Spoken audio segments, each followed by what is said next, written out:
আইছে টিকিট ছাড়া ট্রেনে উঠছস আবার রাস্তা আটকা দাঁড়ায় আছো যাবাদ এই আপনার দেশ এর জন্য সব ছেড়া চলে আইলেন। এভাবেই একদিন বাবা আমাদের হাত ধরে পাটনা থেকে এদেশে চলে এলেন।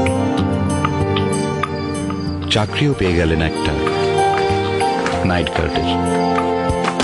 সারা রাত পাহারা দিতেন আর দিনের বেলায় করতেন তার পছন্দের কাজ, রান্না। অদ্ভুত সুন্দর হাতের রান্না। বাবার রান্না অল্প দিনেই বিখ্যাত হয়ে গেল, তবে বাবার স্বপ্নটা ছিল আর একটু বড়। আপা যদি একটা ঘর বানায় দিতেন তাহলে ভালো মন্দ রান্না করে ওদের খাওয়াইতে পারতাম। সারা রাত কাজ করে কিভাবে কি করবে তুমি? পারুম আপা, আপনার জন্য খায়া দেখেন।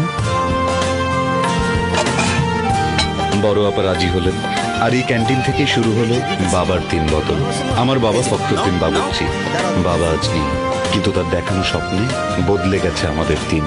ফখরুদ্দিন বাবুর্চির মতো বাংলা লিঙ্কও বিশ্বাস করে দিন বদলে। তাই যেখানে আছে দিন বদলের চেষ্টা, সেখানেই আছে বাংলা লিঙ্ক।